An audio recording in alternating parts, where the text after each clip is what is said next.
Conscious Collaboration brings together entrepreneurs, changemakers, and thought leaders. We aim to highlight the people that embody the idea of aligned mind, body, and business. Each week, we share, discuss, and learn from the various experiences and ideas of our guest experts.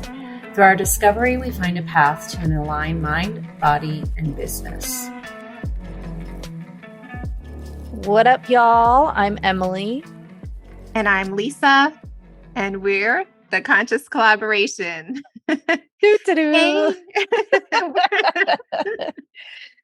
If y'all could see us right now. What up, Lisa? What do you have for us today, Energy Queen? Oh my gosh. Queen Bee, my daughter's been calling me. Ooh, Also Queen Zombie, but that's fine. Yeah, that's fine. I'll accept either of those. So based on us and our energy and how we're feeling today, I think it might benefit the collective if we do an energy upgrade and do a I Ching check-in on what the collective energy is around us right now and what we could use as insights to help us move forward into this holiday season, because I think everybody's starting to feel a little bit of that holiday pressure around them. Which is interesting, I think, because I think about it all the time. Like, we create the pressure for ourselves. Right. Right. Like, everything around the holidays is kind of self-inflicted in a way. But yeah, that all the more reason to do an upgrade. Upgrade us, Zombie Queen. Let's upgrade ourselves, but yes. But we'll do a check-in and see what's going on here. And just see, with intention, what is the energy surrounding us? And yeah, you're right. It is very much self-imposed, the pressure that we put on ourselves because of whatever our family expectations, our society, or what's being marketed to us. And then it's really testing our boundaries and all of that framework that we talked about in our last episode, as we were talking about the importance of staying on our routines and how to maintain that. And the holidays just really is a supreme test of that.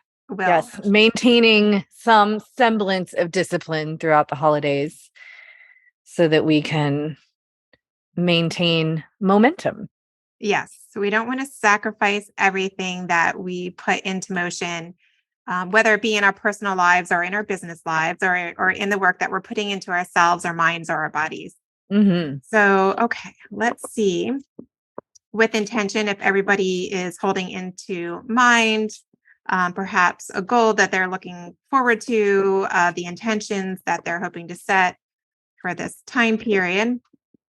And we'll get some clarity. Just remind everybody, in case we have new listeners, from where are you pulling this information and this energy upgrade? Yeah, so I use I Ching cards in this because it's a little bit easier. But the I Ching, or I Ching as it's spelled, is it is an environmental studies, very ancient, over 4,000 years old, and it was pulled together at a time when man was trying to understand the interrelationship between man and the environment and the universe around.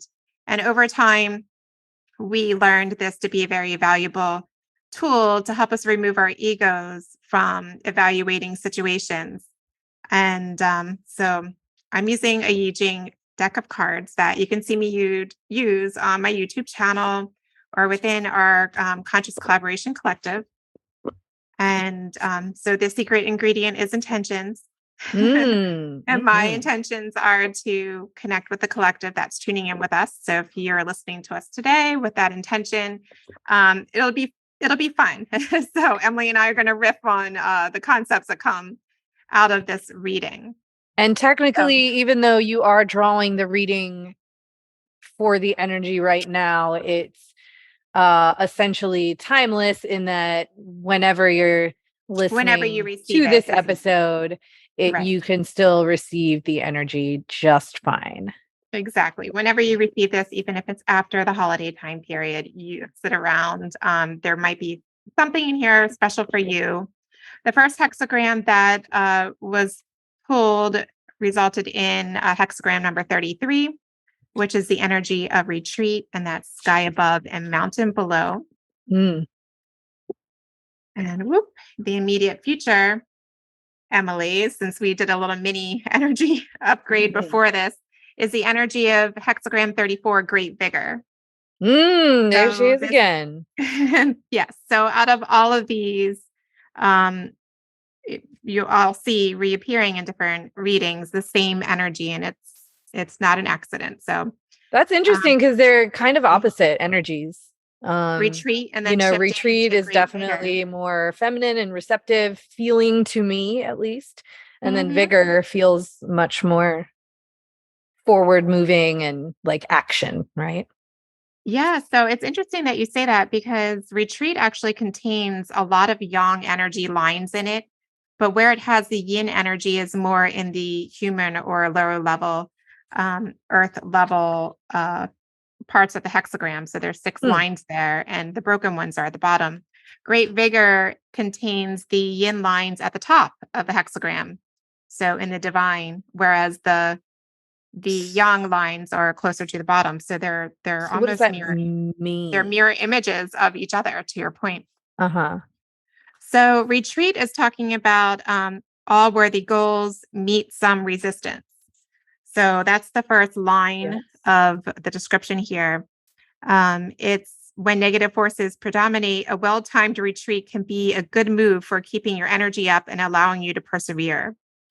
So we talked a lot about this energy of perseverance in our last episode as well, and being able to draw up those reserves. So when things are feeling kind of tense, believe it or not, sometimes it's best to unplug or play or invest your energy into some hobbies or something that's going to renew your personal energy. So when things do open up, you're able to persevere and have that momentum and drive to push forward. So it's really more of a long game strategy. Like you got to take breaks, basically. Exactly. Even when we don't, when it goes against our instincts, we think we have to keep driving. That's why, you and I were talking about this yesterday, I think even too, is I don't like to take naps. They're disorienting. Yeah, same. If I got a nap, I gotta sleep. Yeah, like no, sleeping is like I want it to happen these 7 hours, well-timed and scripted from this point to this point, and then everything needs to be filled up in between the day.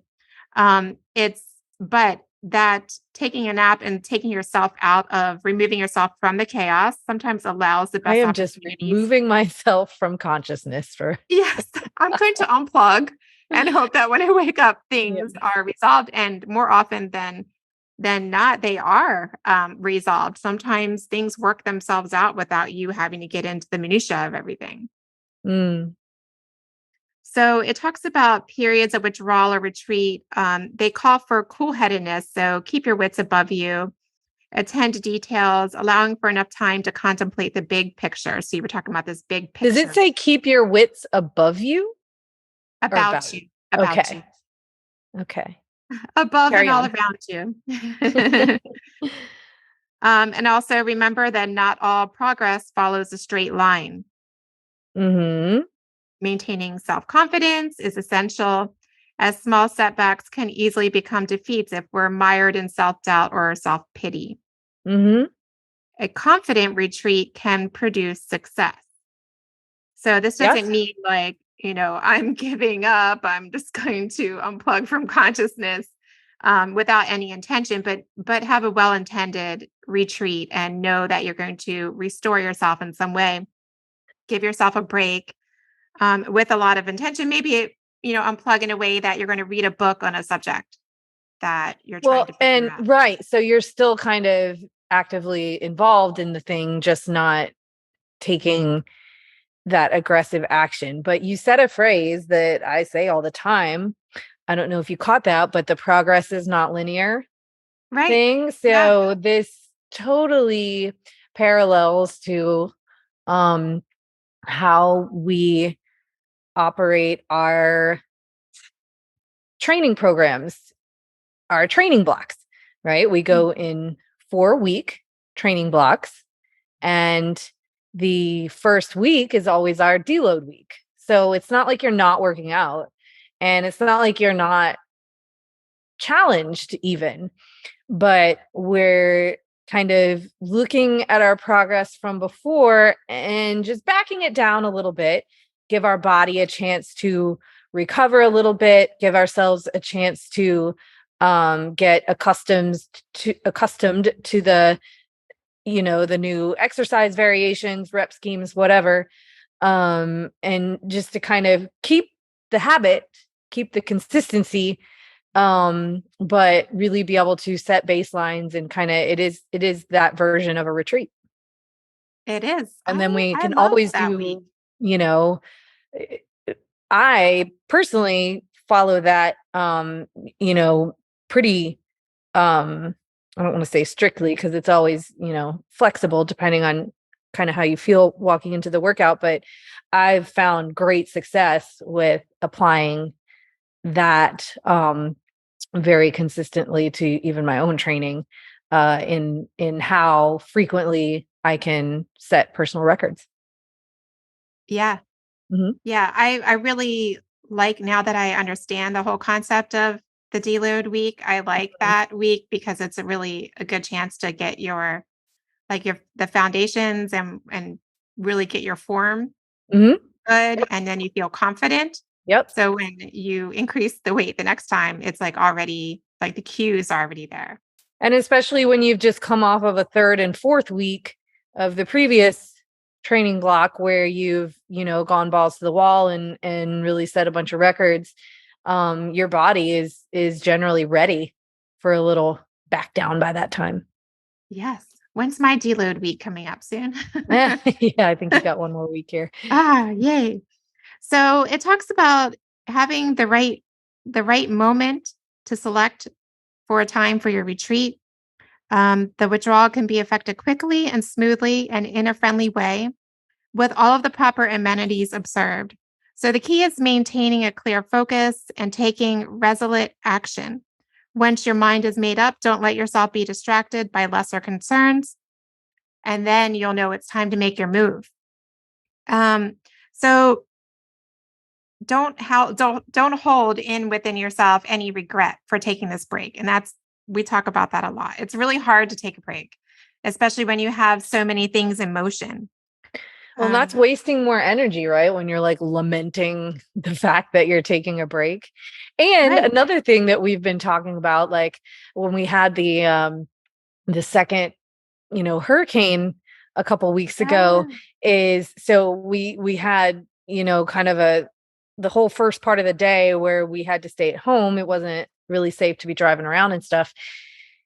And you and I were both kind of like, God, I was so lazy, whatever. But then when we actually panned out and looked at what we had done in that time, we actually, got a fair amount accomplished in the 6 or 8 hours or whatever it was. It just wasn't in our usual work context and environment. So, often we're giving ourselves, shit for taking a break, and we're not even really, like, we're still getting stuff done. Exactly. And so giving yourself shit is just wasting more energy, really. And it's done from a place that's not confident. Because in that way, when you're not giving yourself a break, it's like saying that you don't trust yourself to step away. It comes from a place that is like self-deprecating. And you can't really utilize that break as a restorative measure if you're stressed about You're beating yourself up the whole time. Yeah. So it says the most successful approach is a cheerful acceptance of your karma and a willingness to proceed along the open road, even if it leads you into unfamiliar realms. If you can leave yourself and others smiling, this is a wonderful victory. Mm-hmm. So, don't beat yourself up along the way. And if you can do so maybe with someone else that's like-minded, even better. I think if you can find someone of that like same energy match and you're renewing each other, I think much like we are today going into The holidays too. It's fun. We're making each other laugh. There's a lot to do that kind of fuels the fire in that way when you get into that vibe. Mm-hmm. So the next hexagram, the immediate future, is the one on the next page. So no matter how much I shuffle this deck, Wow. we got hexagram 33 and 34. So immediately 33. following, yeah. Yeah, if you're a fan of numbers, anyone out there, you can also do the numerology on these. But it talks about all this immediate good fortune right around the bend. So the great vigor that we talked about, Emily, before, right when we started off this call, is an energy that's very close to us right now. And by following what we intuitively know to be for the greater good, we avoid reckless abuses, which in the end only undermine the source of our strength. And so that also includes the energy of arrogance. Arrogance contains the seeds of its own undoing. So really talks about really having that responsibility for ourselves and for the greater good, the people that we affect in our circles near, and then outreaching further. Yeah. So very cool. So we're resting right now. We're retreating right now for the great vigor that is to come right around the corner. Right around the corner. And it's like, it showed up between you and me, this energy of the great vigor, like really being present with us right now, and to really spend some time and be focused on it. But it is showing up in the collective. So that tells me it's a bigger, thing to be had. And it does feel different, certainly in the winter months when things are slowing down and you're being asked to speed up, when there's lots of vacations and parties and all of these events that are tossed on top of a normal day-to-day routine. We feel challenged to speed up everything that we're doing to get things done faster, to clear the done way before the end of the year. And right. And then on top of things, there's all these other, and I only know, like, I just check the news periodically if it comes up in my feeds, but there are things that are looming we right see now. Memes related to it. If I see a meme relating to it, then I know it's real. But there's still lots of things going on in the economy. There's a big strike that's going on with, that's hasn't been entered into yet, but where it's going to be impacting freights and shipping. And so people are worried about their shopping, and in my industry, and I work with interior design, that impacts a lot too. So people are feeling this pressure almost to make decisions out of their perceived lack of time, when really well, and we know what happens when we make decisions out of a lack mindset, right? That's just fear-based decisions. So really just, this is just a bigger message. I think perhaps just think about ways that you can unplug, nourish yourself, look to maybe some hobbies that you haven't done in a while, or find something new, or read a book pertaining to a subject that you're seeking greater knowledge in. Great time to enter into different training programs or coaching, to make sure that you are renewing yourself in a way that's going to help you persevere through the time of great vigor, which is going to be successful. Yeah, for sure. And hopefully, utilizing the holidays a little more as they're kind of purely intended to be, like spending time with loved ones, that kind of thing. Nourishing, exactly. soul nourishing things. Yes. Rather than, trying to worry about getting the best gift for everyone or whatever.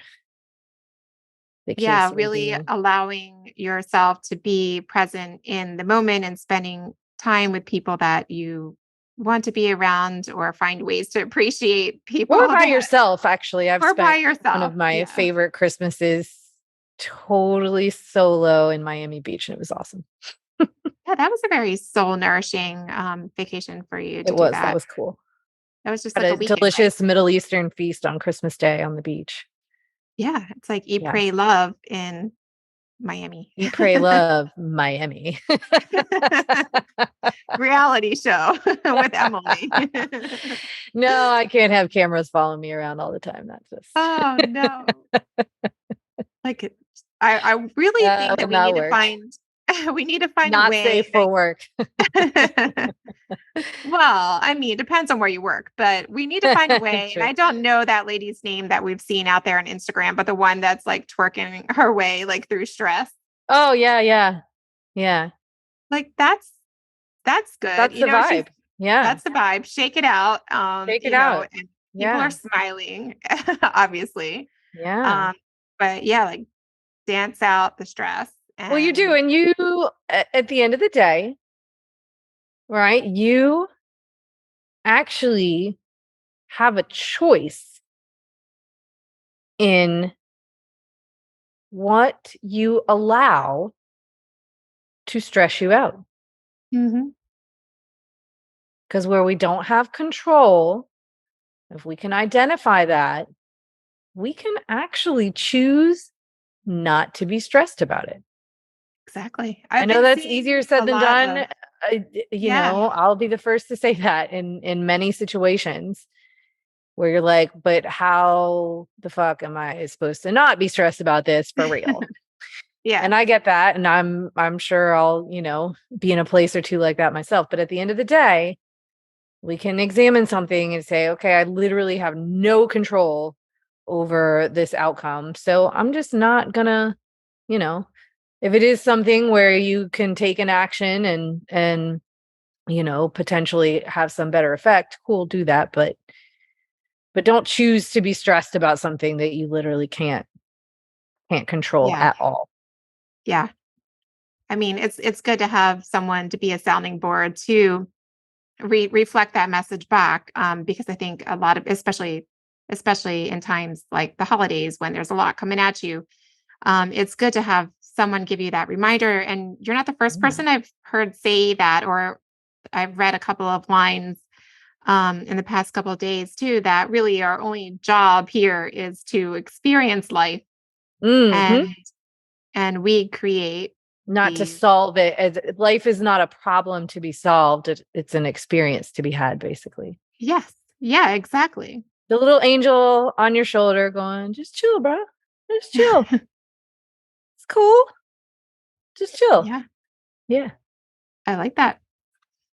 Yeah. So that's the energy around us right now. And I think, if whenever anyone is checking out this episode and listening to us, it should be the exact right time for them, just to take a pause, take that retreat, look at ways that they can renew themselves and expect good things around the corner, with confidence. Look back at everything you've done up until this point and the success and that you've achieved, whatever it might be, personal or business, or in your routines with your learning or your workout routines, that you should expect great things coming around the corner and have that confidence. And remember that in that same vein that, this is sort of a timeless reading, energy is always cyclical, especially this cycle of like retreat and then move forward, retreat, move forward. Like this will repeat throughout life. Right. Not just holiday season, not just right now. Like this is constantly, we've put it in other words too, yin and yang, masculine, feminine, like ebb and flow. It's all kind of the same concept. Paula Abdul said it in the 80s. Which straight up now, tell me, do you really want 2 steps forward? Oh, 2 steps forward. 2 steps back. Opposites attract. Opposites attract. Yeah, I don't know. I might have messed the reference. You're welcome for the Paula Abdul concert, guys. We're gonna have to pay out some royalties to her. That was the fun video with the cartoon cat. Yes, the cartoon cat. Yeah. 90s videos hit different because you got them special effects and you were like, whoa. Yeah, they were really cool effects too. Blew our minds. I don't know, do they even do music videos anymore? I don't They do. I just had this conversation recently also. They do, but you pretty much have to seek them out. You have to go on YouTube or whatever, which is still, it's not as fun as like, waiting for that video premiere to drop. Yeah.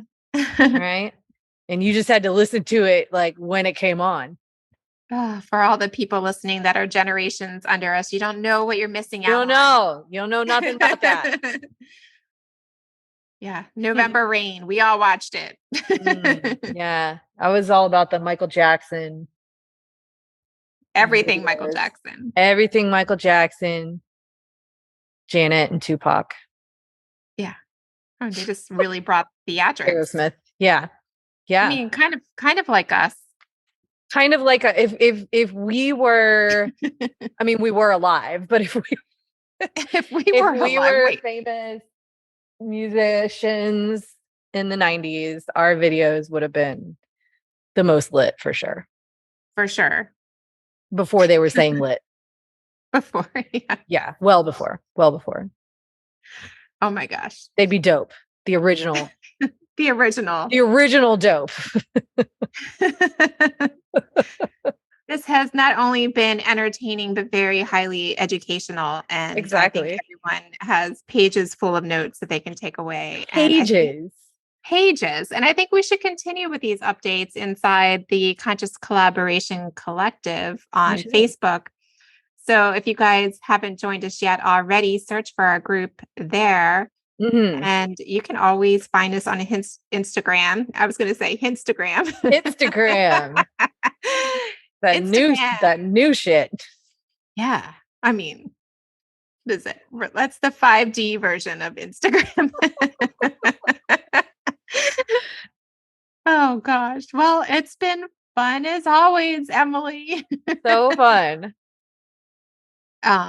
Is there anything that you want to add before we say? No, I think I've added quite enough unnecessary information for the people today. Lots of gems. And I really appreciate that, the songs and. Yeah, you're welcome. Anytime available for booking. Yes. Oh, good. Okay. Yes. And please email us. You can email us at the Conscious Collaboration Collective. Nope. Just consciouscollaborationpodcast@gmail.com. In the show notes. In the show notes. Check it out. Jack that up a little too badly for you. Yes. My apologies, but we hope to find your email there if it makes it. We do. Yeah. Those are my favorite. Mm-hmm. All right. Well, Emily, until next time. Till next time, homie. Yes. Thanks for listening, homies. Yes. We'll talk to everybody in 5. All right. Bye. Bye. Thank y'all so much for listening to our podcast.